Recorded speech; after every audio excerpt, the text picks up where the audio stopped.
Assalamualaikum and good morning, everyone. My name is Ali and welcome to Bursa Malaysia's PLCT webinar entitled IOI Corporation Berhad, Development and Integration of ESG Strategy.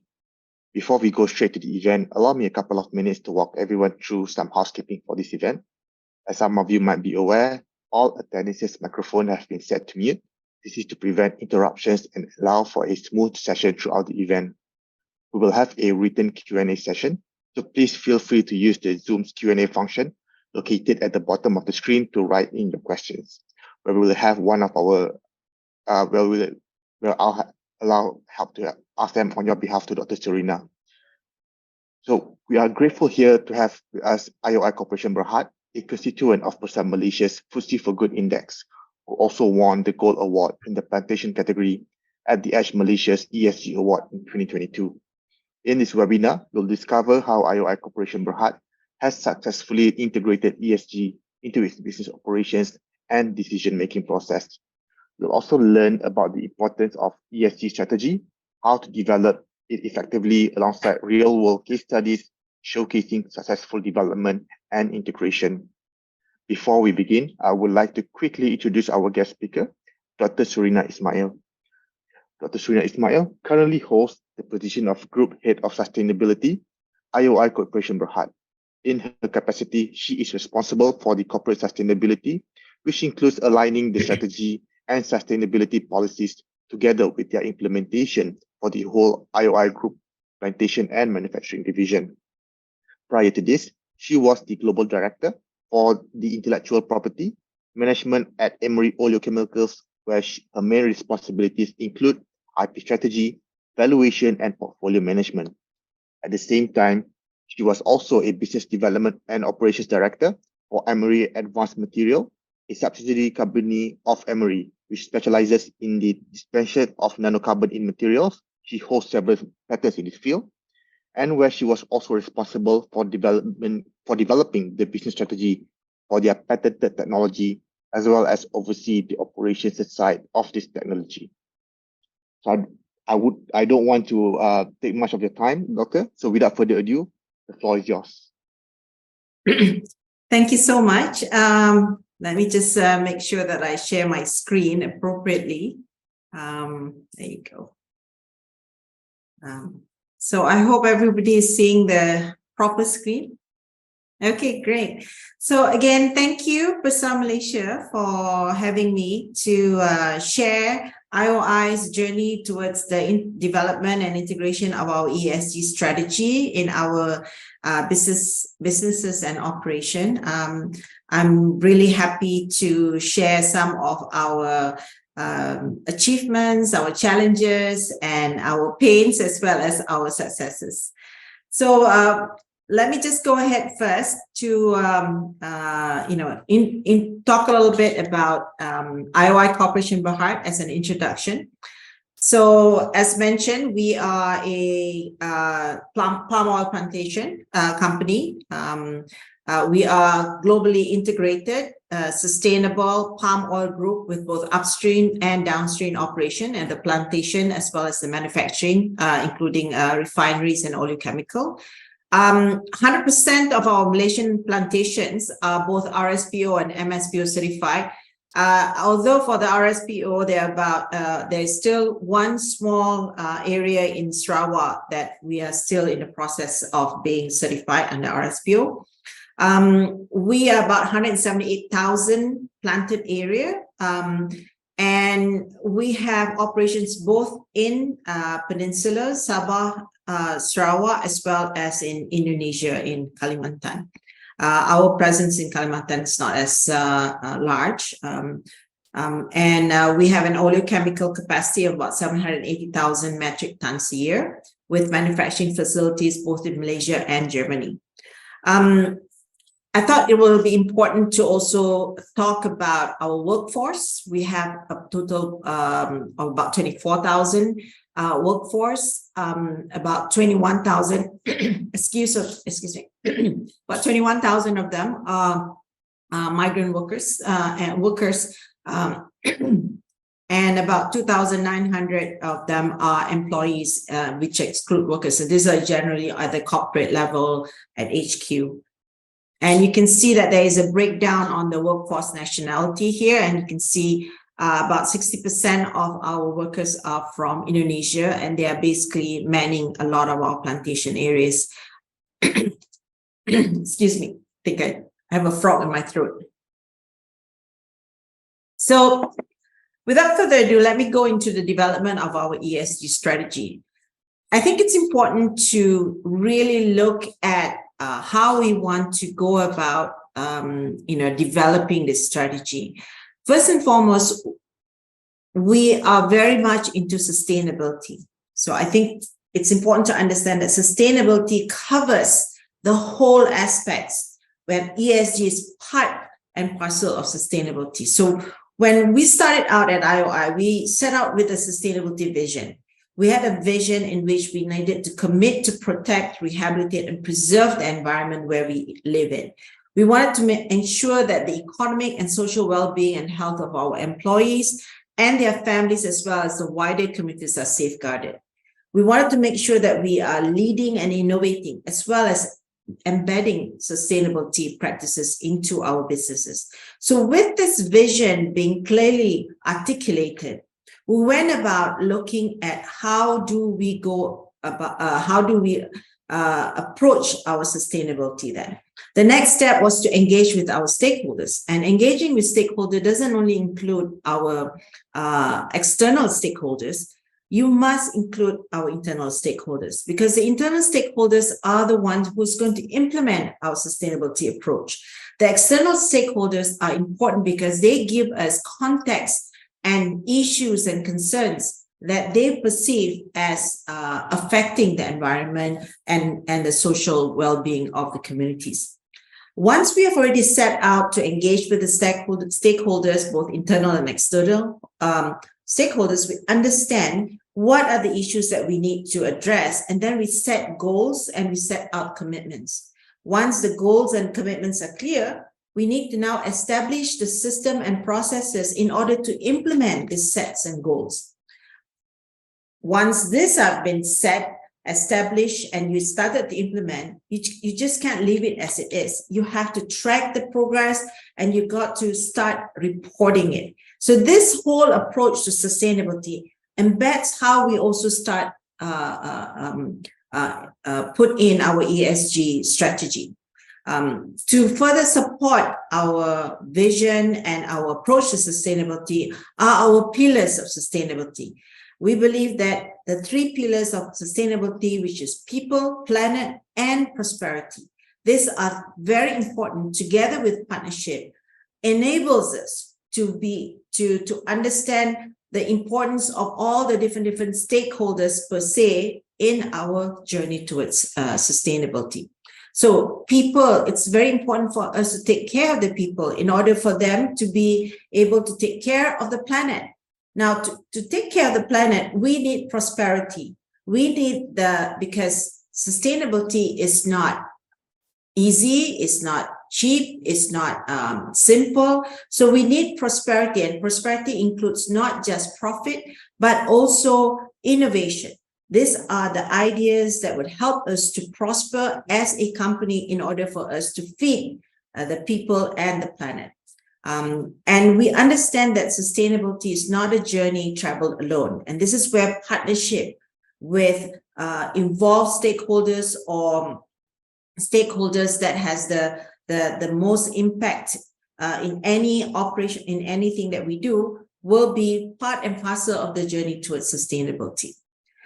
We also understand that the development of the United Nations Sustainable Development Goals, which are 17 of them, are very important for the global prosperity and health. So out of the 17, which has over 169 targets, and we know that there's no way that we can look in all 169 targets, we actually selected the 6 most relevant. Now, we chose 2 because to us, zero hunger is very important. We are an agricultural-based company, so we feel that our contribution can help to reduce zero hunger. to reduce hunger. We adopted UN SDG 8 because this is part and parcel of economic health. 12, which is one of the basis of production and a responsible consumption. 13, climate action, because we are an agricultural company and we definitely are affected by climate change and affects climate change. And finally, 15, which is life on land, since this is where we operate. And 17, which is very much in line with our pillars of sustainability, which is partnership for goals. In looking at sustainability at IOI, we believe that governance is the basis for our social and environmental practices. So the integration of governance in our practice are essential to ensure that there is transparency and accountability. So we have, for example, the Sustainability Steering Group Sustainable Steering Committee, where we have our group managing director and chief executive, as well as the board of directors, together with me as the group head of sustainability, working together with all the necessary functions and business units in IOI. And this is at this steering committee. This is where we set sustainability strategies, priorities, and targets. We consider sustainability when exercising our duties, and this is and the management of the strategic management is driven by this senior management. So one of the things that we have committed, for example, is to eliminate all forms of forced labor. So to do this, we have developed a code of conduct on ethical recruitment and responsible employment with an approach guided by all the international standards like ILO, United Nations Guiding Principles on Business and Human Rights, free and fair labor in palm oil production, and of course the UNGC on human rights, labor, environmental, anti-corruption. So this is the sort of discussions that we generally have at the Group Sustainable Steering Committee. And we are also overseen by the Sustainability Advisory Panel, which consists of customers, consists of industry experts, also NGOs. And we also have an internal part where the Group Sustainable Steering, the group head will be working together with all the sustainability personnel within the company. So this is how we integrate and embed sustainability at IOI with the proper governance to ensure transparency and accountability. So looking at how we develop and implement ESG strategy, the first thing is to conduct materiality assessment. And this is where we have this the stakeholder engagement that I mentioned earlier. And this, when we have a stakeholder engagement with the necessary components of materiality, for example, customers, suppliers, NGOs, communities, government agencies. So depending on which stakeholders are necessary for you to understand how you impact the environment and social and society, you identify which needs to be prioritized in terms of which issues are of most concern to the stakeholders. Once you've done that, you establish a baseline. You establish this by determining how well our existing program are working. Is there a gap that needs to be addressed? And once you've done that, you start again identifying the proper objectives and the goals. And these objectives and the goals will also create this awareness of what are missing within the organization that we need to address in terms of addressing this issue so that we can plan and strategize accordingly. So once you have done all these things, you can create an ESG roadmap. So for example, when you look at the specific social issue, you can develop the necessary framework to meet that requirement. And again, after you have done your framework, you've done your processes, then you do your action plan and your KPIs. Now, the action plan and KPIs are important because KPIs gives that accountability. An action plan ensures that the strategy is not just sitting there, but actually being implemented. So this is how we develop and implement our ESG strategy. So this is a kind of like a broad-based understanding of how we approach it. I will continue on and show to you how we do this. So as I've mentioned, these are our material sustainability matters and assessment. When we did our identification of sustainability material matters, there are over 44 materiality that we have considered that are necessary or that has been shared with us by our stakeholders.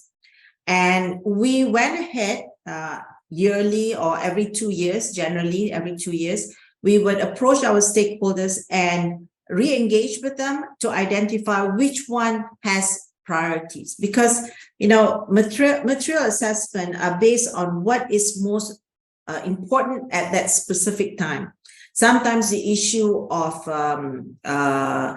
deforestation is top. Sometimes it's the issue of labor. So we need to understand which is more important. If you have already addressed that issue, maybe that issue is no longer important, and this is where you have the stakeholder engagement. Once you have prioritized each of the matrix, we need to have validation of the material, and this is where you talk about governance. We have identified based on the feedback that we get from our stakeholders. We have identified, for example, 10 most, or in this case, 10 most relevant sustainability matters, and we have looked at it and we've considered why we have chosen it. And this matter then is presented to the board and the group managing director for validation. They will then look at it and discuss and understand why we are, whether this is the highest risk, the lowest risk, whether this is something that is that needs to be addressed. So as you can see, we put safety and health as number one. And this has always been the case. We have always asked our stakeholders, this is has always been for the past few years, safety and health has always been number one in our sustainability matters. The second one was climate change and circular economy. And this is very much in line with the fact that we are going towards our net zero journey. So you can see that our materiality is chosen on the basis of whether or not this is relevant or whether this is going to impact our business and our stakeholders as a whole. Once we've done that, we do this, we give transparency by reporting. So a lot of this information you can find in our analysis report. This is part and parcel of governance again, because we believe that without governance, the E and the S cannot be monitored. What cannot be measured and what cannot be measured cannot be monitored, right? So in the next step, we looked at some of the response and effective implementation. After we have looked at the material matter, we asked, why is this material matter important to our business? Why this material matter is important to the environment and society? And we link this to our United Nations Sustainable Development Goals and our capital inputs. We also link this to our stakeholders and also to our corporate risks. You can see that all this are all interrelated. When we make this judgment or this or assessment of why this material matters, these are the important questions that we post. And you can see that there are several matters that we have divided between environmental, social, and the governance.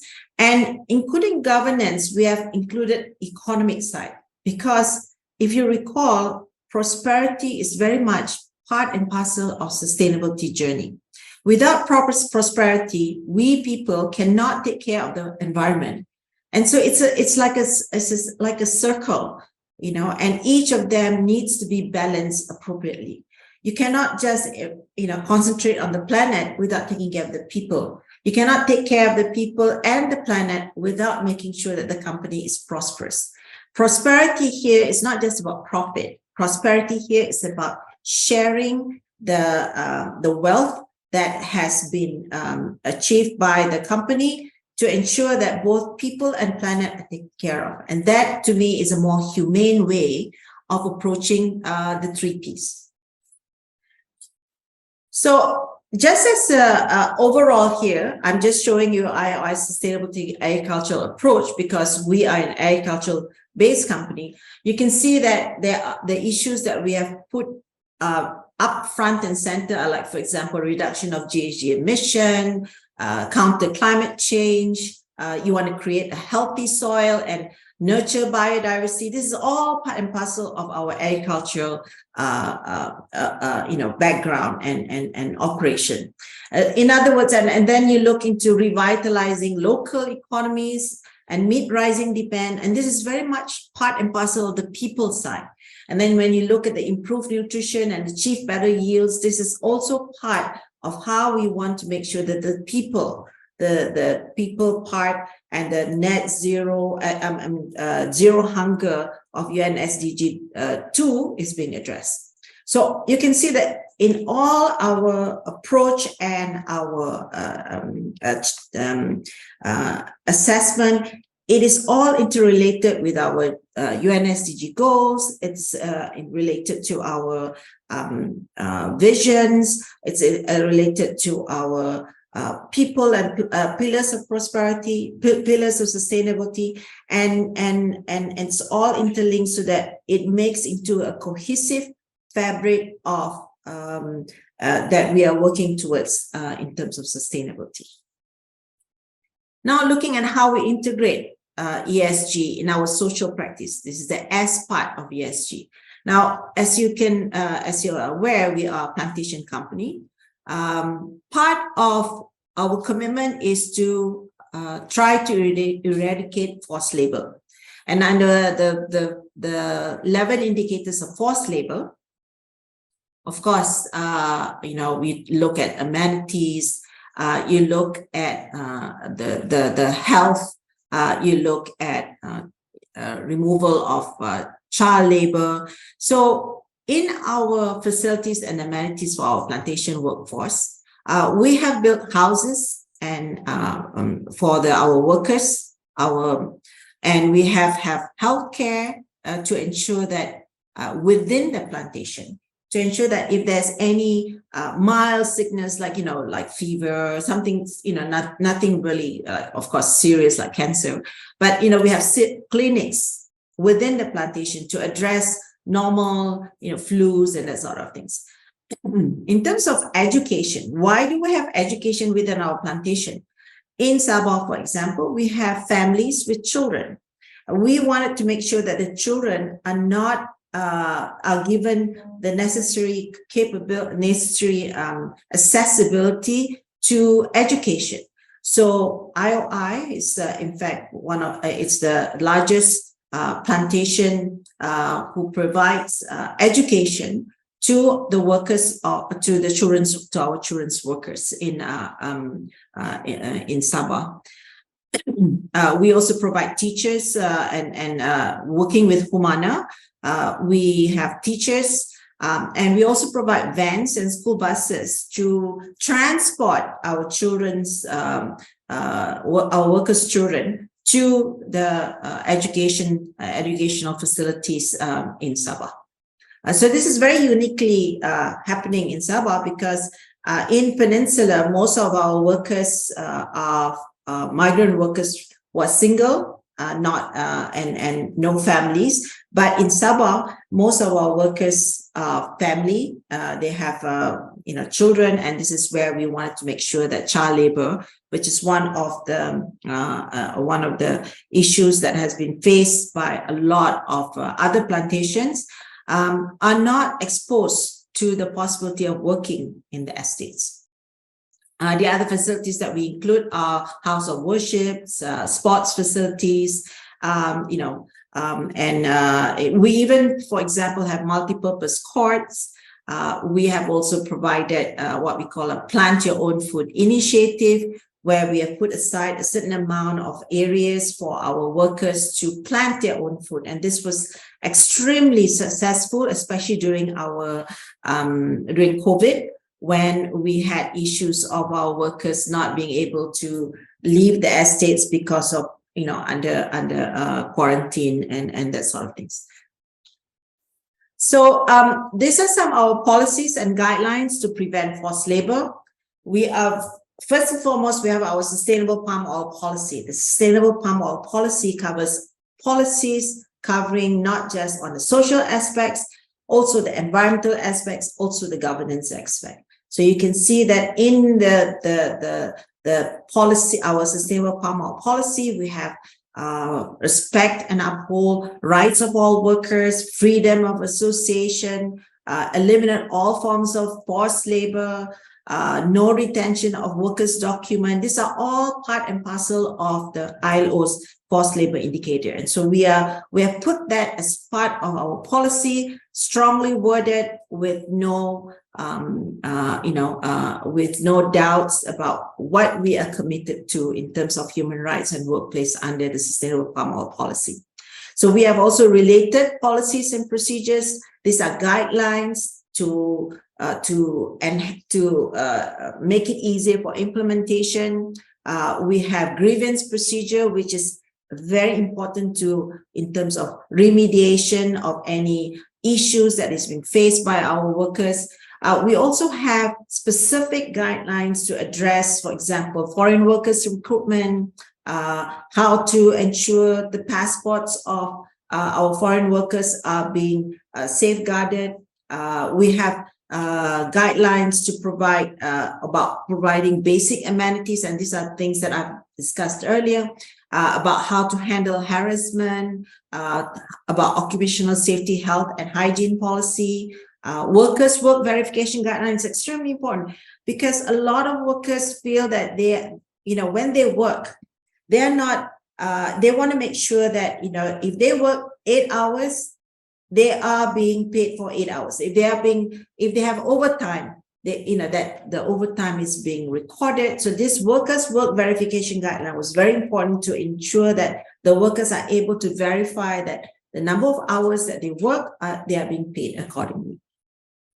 Now, looking at the labor implementation and monitoring, there are 3 phases of employment for our workers. We have the pre-employment phase, the first phase, and this happens at the start at the source country generally. This is where you look into how do we go about doing ethical recruitment, and we monitor that aspects of the pre-employment part. This is where we monitor our recruitment agents to make sure that they undertake the no recruitment fee that we have put in place since 2017.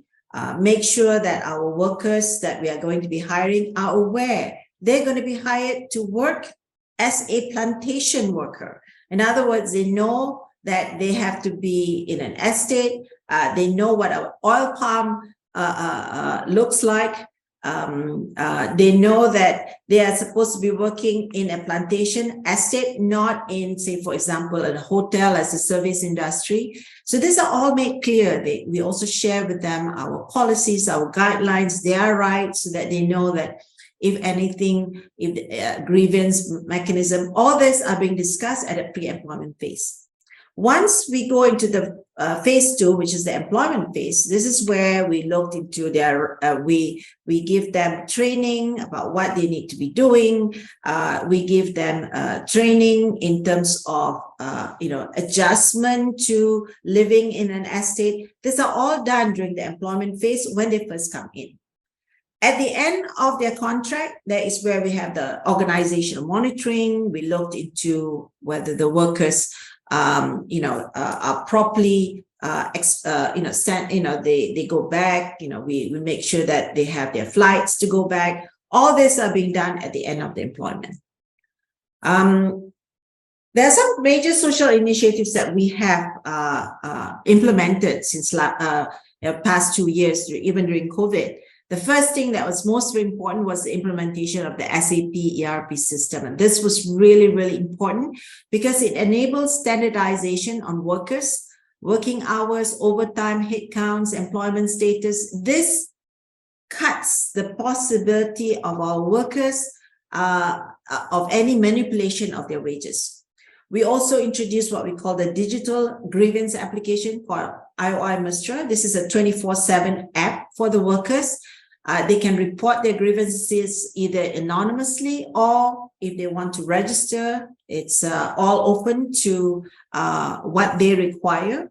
And this is really important because just to be clear, the digital grievance application is not the only ways or means in which our workers can share their grievances.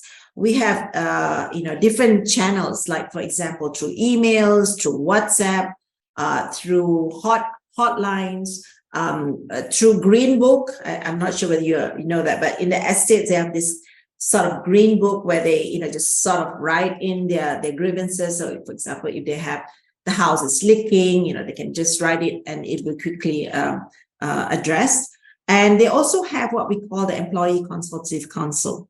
And this is where representatives of the workers bring up grievances to the management in the Joint Consultative Council, and so that issues can be also ironed out. So there are many, many channels for our workers to address their grievances.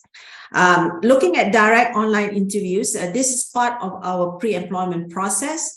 During COVID, what we did was we had a Zoom interview with our workers when our workers are still in the source country to ensure that, they understand that they have been briefed on their rights, they understand our policies, they know that they're going to be coming to a plantation to work in a plantation estate. We also have digital e-wallet system, and this is to also enable ease of disbursement to our workers, their wages through a digital banking platform. On top of that, we also have what we call online assessment for pre-alert grievance system. This is to have a sort of a year-long survey on our workers to see if there's any additional gaps regarding their welfare and well-being. And finally, we had a pledge to ILO in 2021 to eliminate child labor by enhancing further the education provision that we have provided to our children of our workers in Sabah, a zero-cost full-day education for our workers, which we started, which I think we have fully implemented since last quarter of last year. Finally, on the environmental part, I think the integration of climate change action is the biggest part that we have put in.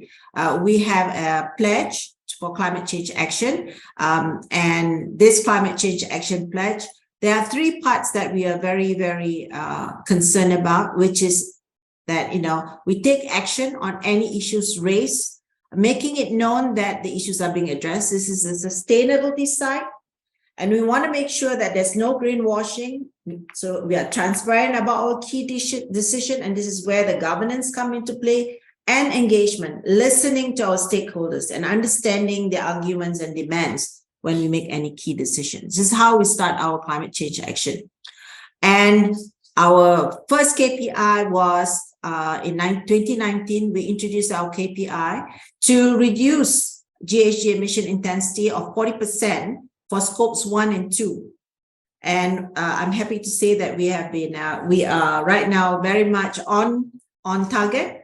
And last year, we set out our net zero carbon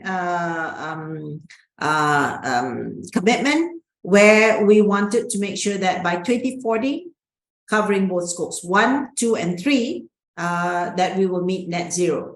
In the interim, the medium term is that we will meet the carbon neutral for GHG emission, scopes 1 and 2 by 2030. So I'm happy to say that so far things are going on target. And these are some of the actions that we take to undertake for the net zero economy. We include reduction and removal, including storage commitment and increased productivity. We adopt application of technologies and also to manage the greenhouse gas emission from our supply chain.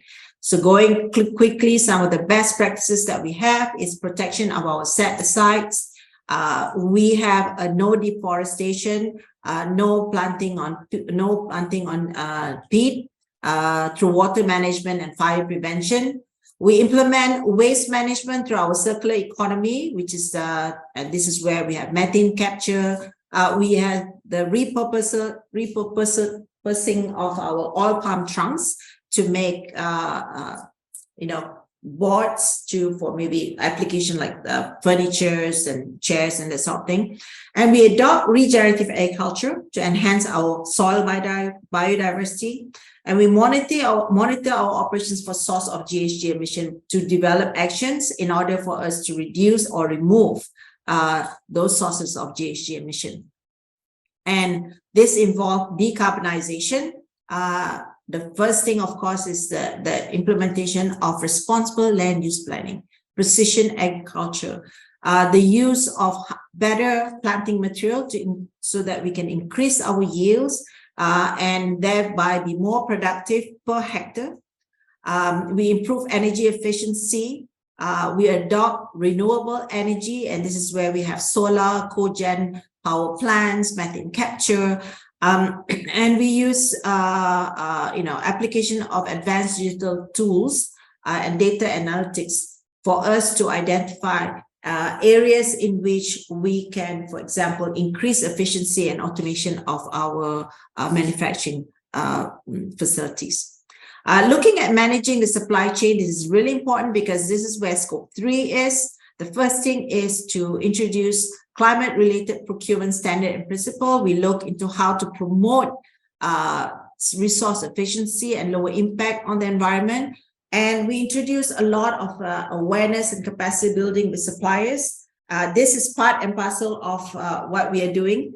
We are talking to the stakeholders as a general. And if you're part and parcel of our suppliers, this is part of our awareness and capacity building with regards to net zero, our net zero journey.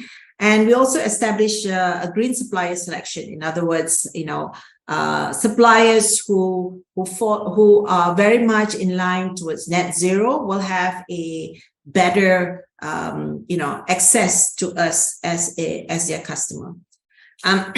So I think that's all for now. I will leave it up to you guys if you have any questions. Thank you. Thank you very much, Dr. Surina, for the enlightening session.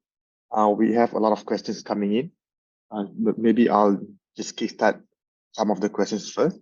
We have one question from Ralph Dixon, who is asking how is IOI intending to tackle the issue of supply chain emissions for SMEs? If you don't mind, Doctor. Okay, so as I say, in the last slide that I've mentioned, I think the most important part first is for SMEs, is for them to be aware what net zero is. I mean, I have been speaking to a lot of suppliers. Some of them are not even familiar with what is greenhouse gas. So I think the first part towards tackling that is that capacity building and awareness. And for example, what we are doing right now is in March 21st, which is part of Earth Month, we'll be having a sort of a webinar that we'll be opening to our interested stakeholders to sit and listen for about with a group of panel from IOI about what are the things that we are doing, so that they can learn what are the initiatives that we are going to be doing, what we have, how we go about going towards net zero. So this is the first thing. I think once you've tackled that and they know what it is, then so you got to know what the animal is before you can even address how to deal with that animal. So in this case, I think that's the first step that we're doing. And after that, once they have done that, then we will also put into place, if you are following it towards net zero, you will be like a preferred supplier, that sort of thing. So this is like a carrot kind of approach to our suppliers. I hope that answered your question. Thank you, Doctor. Earlier on, you mentioned about how on tracking the implementation of the progress. As all of us are aware, what gets measured gets managed, or as you would like say, monitored. So we have a question from Marina E. I am from the Marine Services. Question about measurable goals. We set a KPI, for example, less fuel consumption of our vessel, but the fuel depends on our business activities. So there are external factors, variables that are always changing. When we put 3 years data in a row, it doesn't give much meaning. So the number keeps changing because we use a lot more fuel in the vessels and a lot more carbon footprint as we also fly people more often. I understood that we can justify the data with this, but in the end of the day, it's hard for us to use the data to achieve anything meaningful. Any insights or advice from Marina, Doctor? Okay, so yes, absolutely. I mean, if you understand, when we report our greenhouse gas, we report against intensity. So that means we are not reporting against absolute, because absolute is going to be very difficult. If you have a higher yield in our plantation, for example, if you have a higher yield, you will refine more. Then your emission will be more. However, if you base that against your productivity, that's where you get intensity. That's why it's reported in intensity, and it makes sense, right? So for us, what we're doing is that we have put in place factors that would manage that emission accordingly. So for example, we have our fruit bunches, which we go through the mill and we produce the oil. When we produce the oil, the more oil we produce, right? The more waste we produce, which is the palm oil meal effluent, and that produces methane. So the more we produce, the more methane we produce, okay, that waste.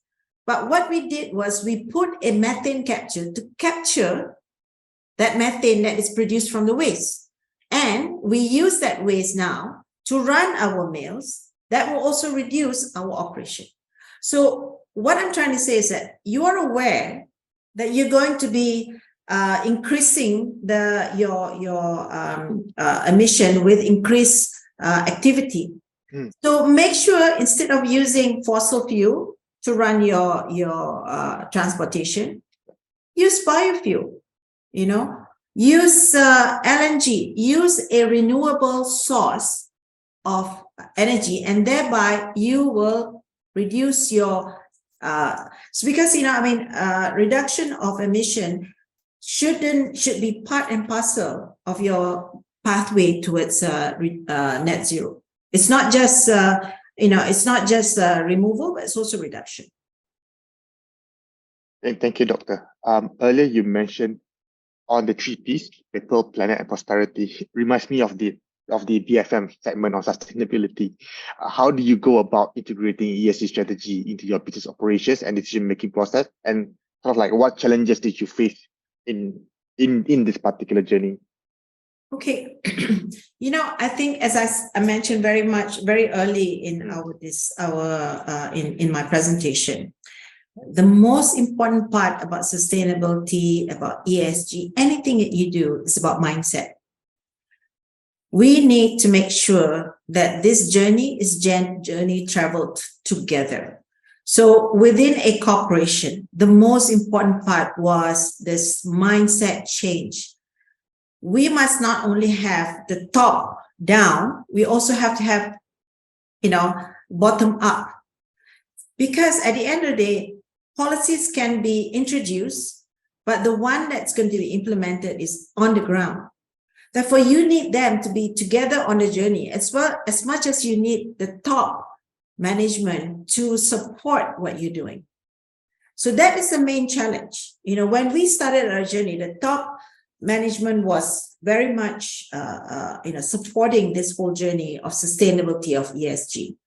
But we needed to make sure that our people on the ground understand the importance of it. So the first thing we did was to ensure that we have a lot of engagement with our stakeholders, our internal stakeholders, understand their issues so that when we introduce the policies are something that they understood, that they said it makes sense, that they can implement. So that's the thing. That's the first challenge that you have. Once you've done that, then it's just a matter of identifying what are the issues and then implementing it. So that's the most important challenge. Thank you so much, Doctor. We have a question from Mr. Faris Manap. How do the workers report if there are any disputes on their salary? Does IOI provide any pay slips? And if yes, how about the transparency on the salary breakdown? Yeah. Absolutely. As I mentioned, we have introduced the SAP ERP system where it tracks down all the hours that they have put in. And if they need the breakdown can be given. There's no issue. And since this is generated digitally, automatically, it cannot be manipulated by the estate managers, by the supervisors, by assistant. Anyone cannot be, because it is generated at the HQ level. So that can be easily done. And as I mentioned earlier, we have what we call the workers verification guideline. So the workers verification guideline is a form in which the workers put down, the hours are being put down, and then the workers go through it, they verify it, they sign it, and that number now goes into the SAP. So the workers verify that this is the number of hours that they're working, and there's no manipulation. So this is part and parcel of how we introduce that issue of wage manipulation, that it's very much a part of the forced labor indicator. I understand. Thank you so much. I think that helps to provide that check and balance between both the employees as well as IOI as an employee as well. Yes. Question from Hans Atheid. I hope I got your pronounce it right. Is IOI or looking at carbon credit schemes? Well, we do. I mean, there's nothing that we know. Most important for us is to ensure that we get the net zero. If there's any extra, of course, that's not something that we will not look at. It's an opportunity. That's why I'm saying this net zero is not just about, expenses, but it's also an opportunity. If you are well poised to meet this challenge, you might be in a position to provide that credit. If you recall on the net zero target that we have reforestation with minimal offset. If we can make sure that our reforestation activities on initiative provides a lot of sequestration, that's a possibility that we can identify as credit. Our methane capture, we have excess methane, that's a possibility of a credit too. So yes, we are looking at. Thanks so much, Doctor. Another question is on that. How does IOI incorporate forced labor criteria in their suppliers' audit? And if you can share what sort of criteria is used by IOI? Okay, with the suppliers, our commodity marketing and their team work together with the suppliers through what we call the T4T, Tools for Transformation. This is where we identify all our suppliers, and once we have identified, we share with them our practices, we share with them our policies, our procedure, and they can also they will write down what is lacking, what are the gap analyses that they have. So for example, if they're not familiar with forced labor indicator, then we will go and talk to them about what is forced labor, how do you detect forced labor, that sort of things. The same thing, that's what we're going to do also with the net zero journey. We share with them how are the ways in which you can reduce your greenhouse gas emission. Now, it is important for us that our suppliers reduce their greenhouse gas emission, because under scope 3, their emission becomes our emission. So it is a win-win situation for us to make sure that our suppliers are in the know of how to go about addressing some of the issues that are being faced by IOI and everyone in the industry. Thank you, Dr. A question by Mr. Kian Meng Lim. Dr. Surina, how is IOI managing scope 3 of your GHG emission? There is a very wide stakeholders in the whole value chain, and is IOI conducting an audit on the scope 3 data? Audit, is it? Sorry, audit, yes. Audit on the scope 3 data. Okay, as I mentioned, if you look into our net zero journey, our concentration is very much on scope 1 and scope 2 first, our own operation, and making sure that we can meet that 2030 target. In the meantime, as I said, the steps that we are doing is just to get our suppliers to be on board first. It's too much for them to go under a greenhouse gas audit, scope 3 audit. It's not that simple. Just to give you an example, in order for you to understand your greenhouse gas emission, you have to understand which operation emits what. In other words, you have to monitor for your operation, what are the operations that contribute to its greenhouse gas. So in other words, your suppliers must have a baseline. And to do a baseline study, you need to know all your operation and how much, for example, land use change contributes towards greenhouse gas, how much your effluent emits methane. I mean, all this needs to be measured. Again, without being measured, it cannot monitor. So before they can even go there and we want to audit them, they have to understand what is it they're doing. Okay, so it's a little bit too too soon for especially the small and medium players. These are companies that do not have the kind of resources to be able to understand the complexity of net zero. Thank you, Doctor. Another question by Ralph. In light of the recent criticism of various forestry projects by the Guardian newspaper, what are your views on using removal credits to offset those hard-to-abate emissions? Okay, well, I can't talk about other companies and all this, but what we do know is this. We are an RSPO certified company. We are an MSPO certified company. As an RSPO certified company, we have to be assessed on our ACVs, our high conservation value areas, our conservation areas, our high carbon stock. These areas are all set aside, okay? And these are audited by third parties. And if there's any fire, any decimation, any land clearance, we will be subject to, our certification. Therefore, for us, what we have reported has been audited. So that's why, remember the pledge for our climate change action initiative, no greenwashing. That's exactly what we are trying to do. We want to make sure that, okay, we are very transparent. We have this amount of hectareage set aside for conservation. These areas that we can rehabilitate to increase its sequestration capability and its biodiversity. These are initiatives that we are working on. So under the Climate Change Action Initiative, for example, we have been working with under what we call the Relief Project, where we are doing reforestation along the where we operate on the Kinabatangan in Sabah. So the reforestation will further enrich the area that has been and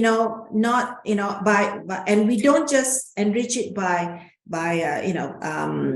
planting any kind of trees. We are very careful about the kind of trees that we put to make sure that it is part and parcel of the ecosystem, so that it supports the biodiversity, so that we don't introduce invasive species, for example, that would be detrimental to the ecosystem. So all this, we are doing it very carefully. So I'm not sure about what other companies or other corporations are doing, but we are very careful about doing this, and we are making sure that we report accordingly in our annual sustainability report. Thank you so much, Doctor. A question by Mr. Christopher. Good day, Doctor. I am from an office furniture manufacturing SME. Can you please provide some advice for SMEs regarding three matters? Number one, challenges to find reliable and accessible emission factors database suitable for the Malaysian context. Number two, assessment of suppliers regarding human and labor rights by questionnaires and other means. So to ensure that they are able to address all issues and also cooperation of suppliers to participate and remediate. And last but not least, to planning and execution of sustainability initiatives and strategy under a one-man show versus a formal team study. I think sort of like goes back to what you were alluding to earlier about saying that for SMEs, I mean, the playing field is a bit different, but please, Doctor, if you may. Okay, I really sympathize with the small players because, or the one-man show, as they say, it is a very, very difficult journey that you will have to go, but it is a well-deserved journey. Okay, it will make your company more sustainable. Now, let's look at how we go about doing this. Again, about your suppliers. If you're small, your suppliers are even smaller. So I think that will be a lot easier in terms of, engaging with them and seeing whether both of you could work together to meet the requirements that you both need in order to move forward. And the number of suppliers that you have will be also smaller. So it is in accordance. The first thing you have to do is you got to understand what is it that you want to do. If you want to do your forced labor indicators, you understand what the forced labor indicators are. You look at the first thing you do is look at your workers. All right, are they isolated? Are they abused? Did you withhold the document? All those are all requirements of forced labor. Okay, and the thing that we are trying to do is we understand, the small players do not have this concept or understanding of the formality. They might know intrinsically, but not the formality of it. So this is where we have capacity building. So my advice to you is that if you're a small player, ask the person that you're supplying to help you with their journey. So it's like a cascading, effort. So you got to work with your customers to say that, look, I'm going to supply to you. I want to make sure that I am free of forced labor. I'm net zero. This is what help me to do this, and which is exactly what we are doing with our suppliers. I think that's the best way to do it. Getting consultants to try and get you to do, sometimes, it can be a very expensive and very difficult for you to implement. Thank you so much. And especially you hit it right to the nail, especially on the last point on the hiring consultant. It's a bit difficult for SMEs given the resource constraints that they have as opposed to larger organizations. We have a question by an anonymous Dr. Surina. Tracking ESG performances can be quite taxing. Does IOI have an online data collection system or platform aligned with GRI requirements to ease data collection, visualization, and facilitate auditing or assurances? Okay. All right. So as I said, we are an RSPO certified. Currently, what we do have is not yet automized. We are looking at digital platforms to convert what we have been doing on a very, very taxing, very, very manual intensive. Currently, what happens is that every estates input the data and we collect them quarterly and we analyze them using a sort of a Excel kind of thing. So we are looking to transfer that into a digital platform because that would make it easier, because this is something that we'll be tracking throughout the operation throughout the coming years. Yes. So yes, we are looking to. Currently, there are a lot on offer, but not all of them actually meets our requirements. Thank you, Doctor. A question from another attendee. Hi, Doctor. If I'm not mistaken, you mentioned that 2040 is IOI's target.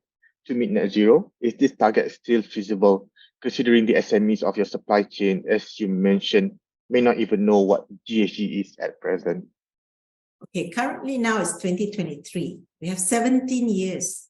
I think I think our suppliers should be able to catch up with doing this. Again, it is not when it is. I mean, this is not an alternative. If the suppliers want to continue working with players like us, you need to be on that same journey, because as time goes, the cost of your greenhouse gas emission is going to cost you money. Yep. If you go to some countries, they already impose that cost of emission. So it's not if, it's when. Definitely, Dr. Especially with the upcoming introduction or implementation of the carbon border pricing adjustment, is more critical for all the supply chains, all the suppliers to also be part of this ESG journey. Absolutely. A question by the attendee: what sort of technology is being deployed, such as 5G, IoT, by IOI, to help capture ESG related data and report them to the ESG committee? How often are they recorded and reported for action plan? Okay, as I said, we started this journey in 2016. We started the baseline study, so that our baseline is based on 2015. So we have started this journey since 2015, and as I mentioned, currently the information are being recorded in a manual. Of course, there are means to measure it. How much methane is being released from the POME. How much is being released through our operation in the manufacturing. All those are being monitored and measured. But you're right, we require this to be digitalized, and currently there's a lot of technology that is capable of doing it, and we still have not put all of them in place. So at this point, it's not going to be something that we can share about what kind of technology we're using. Thank you so much, Doctor.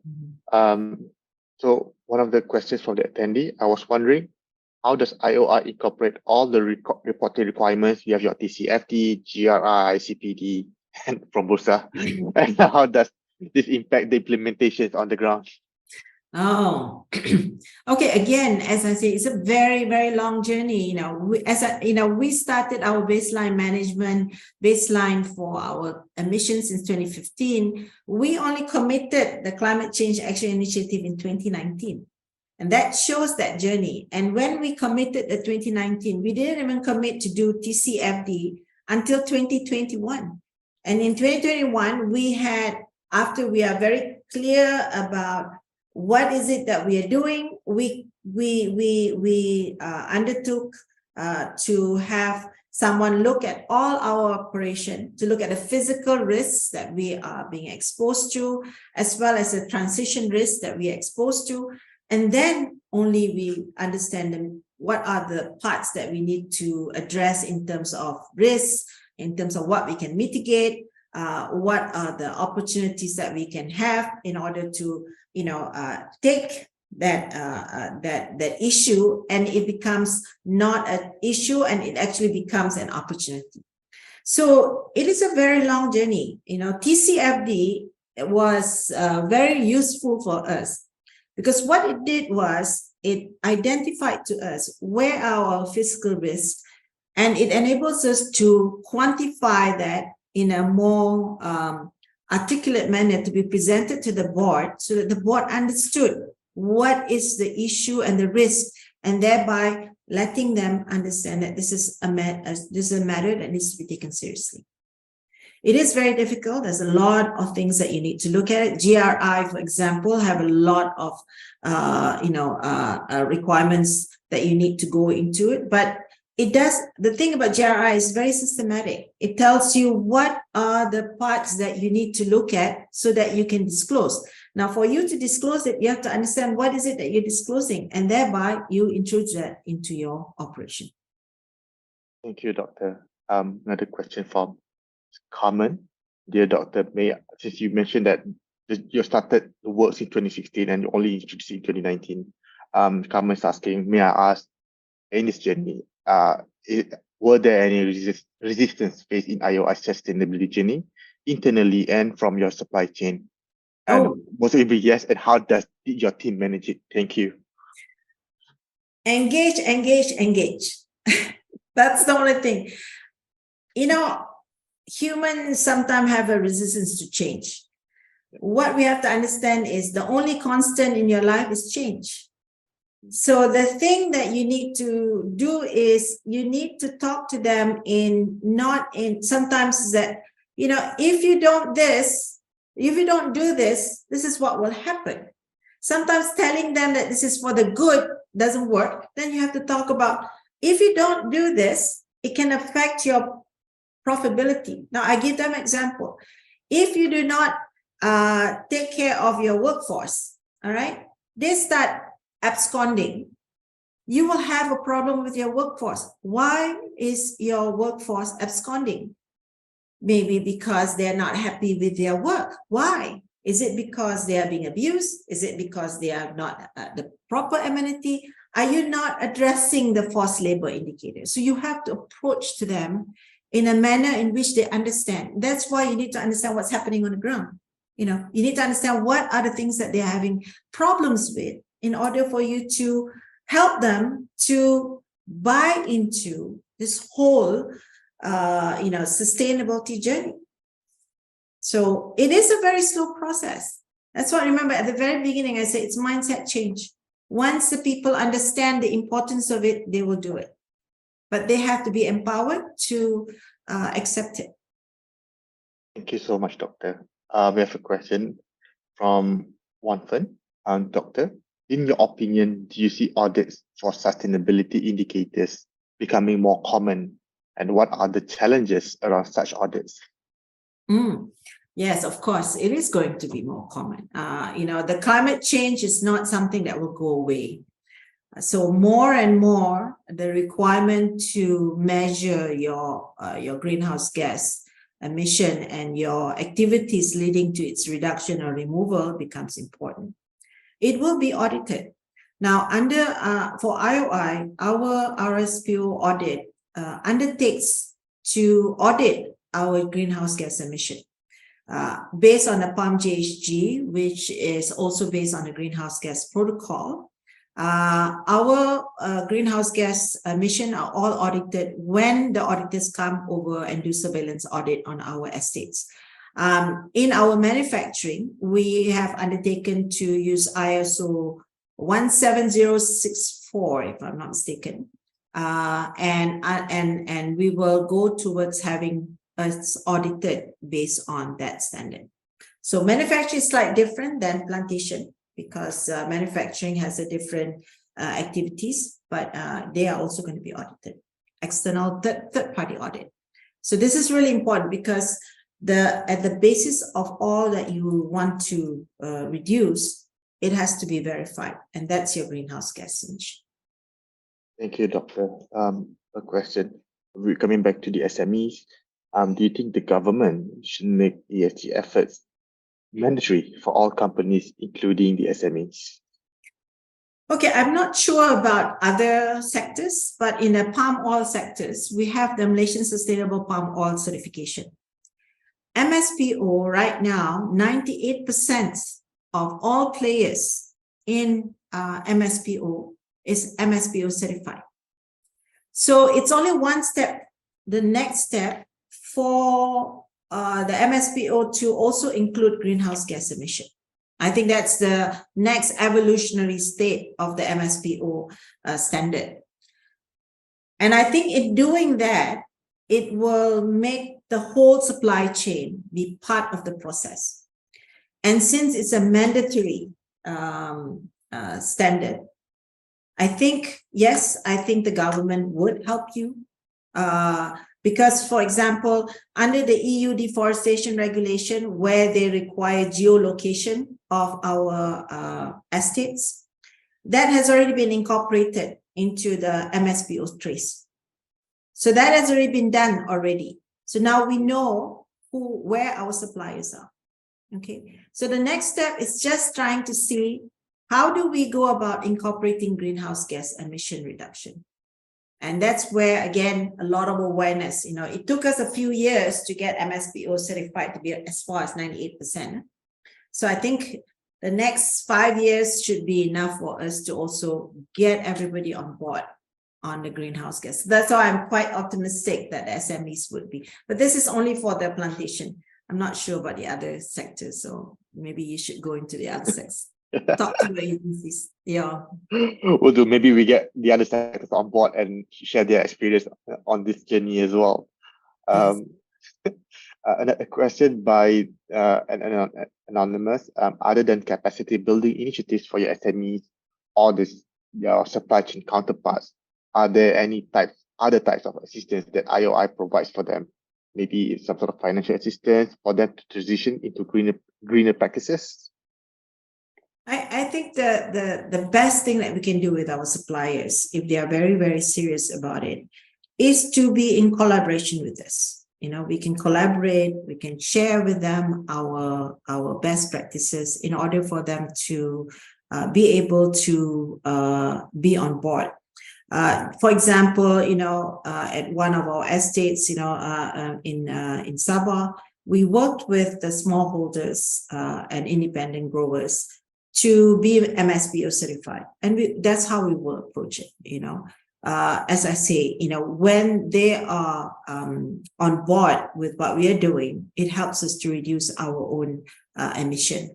So I think that it's not just about capacity building, but I think collaboration might be a good thing.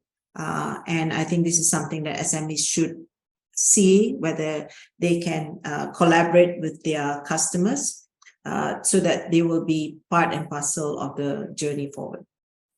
I think that's the best way to do it. Not necessarily about financial. Financial, it's just like, for example, do you want to give a fisherman a fish, or do you want to give them a fisherman tool, which is So, and also it also makes it more sustainable because they are already embedded on how they want to adopt or practice it in this ESG journey. Absolutely. Thank you. Yeah. Answered answered the question for me. So Doctor, IOI itself must be a supplier. Could you share how do you report your emissions to your client other than via your annual report, as it also relates back to your clients' scope 3? As I said, we have collaboration with our clients, with our customers. The relief project that we have to do restoration and rehabilitation along the Kinabatangan is with our customer.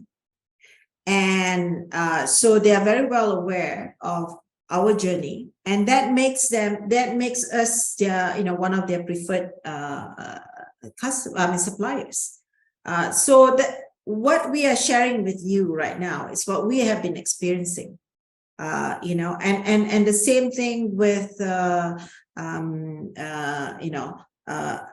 most of the time we are very transparent. We report most of them into our NSS report, because this is one of the requirements of disclosure by the GRI, because we report under GRI, and we are also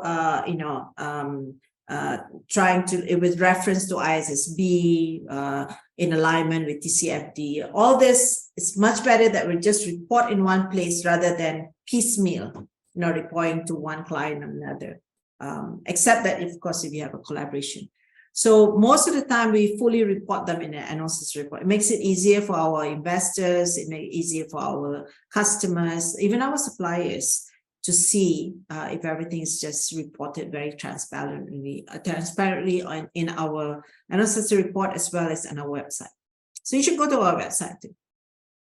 Thank you so much, Doctor. I'm mindful of the time and the fact that Doctor has kindly answered more than 20 questions from the floor. So maybe one last question before we conclude the session.